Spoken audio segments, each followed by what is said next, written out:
Taking a look back on what you clicked on the most this week at WDRB.com, WDRB's Dalton Godby and Chris Suter recap this week's top 5 stories.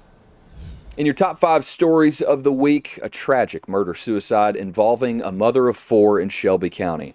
Earlier this week, we learned the name of the man who pulled the trigger. It happened last Saturday in Shelby County at a home on Baghdad Road. According to the sheriff's office, Michael Ramlow broke into a home and shot Jessica Hager before turning the gun on himself. Investigators say they knew each other. Ramlow was the on and off again boyfriend of Hager's sister-in-law. Hager's husband was also home at the time and was able to escape. He told police they didn't know who was breaking into their home, and he thought his wife was behind him as he ran. It wasn't until he saw the suspect's truck out front that he realized who it was and what was happening. None of Hager's 4 children were at home at the time of the shootings. Police say they are still investigating what led up to the incident, while the coroner tells WDRB there was an argument earlier in the day. A Floyd Central High School counselor will be fired. This is number 2. The superintendent of New Albany Floyd County Schools says Brittany Eisner will be fired for neglect of duty and immorality. The district says it was found she was unfit to supervise students. Details beyond that haven't been released. The district says it had been investigating Eisner, and she did not appeal her firing. The school board is expected to vote on her dismissal at its meeting Monday.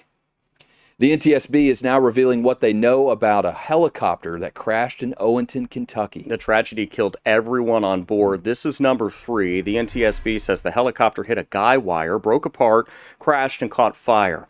A guy wire is a cable used to support utility poles. 3 people were on board when the Bell 206 helicopter went down Monday night.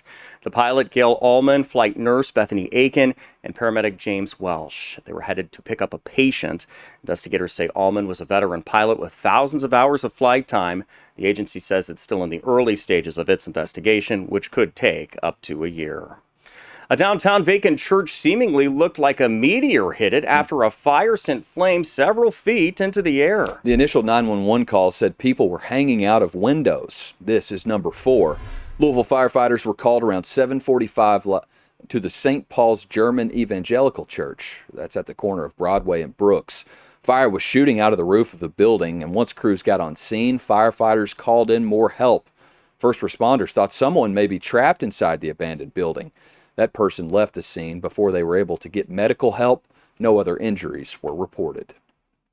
A Kentucky woman is facing several charges after her mother's body was found in the backyard of a home. As a warning, state police describe a gruesome scene. This rounds out the week's top 5 stories. This happened in Mount Olive and Robertson County, an hour south of Cincinnati. Police say the suspect, 32-year-old Toralina May Fields, appeared to be cooking body parts in her kitchen. Investigators later identified the victim as the woman's mother, Trudy. Fields is charged with tampering with physical evidence and abuse of a corpse, among other charges. Okay, that's your top 5 recap.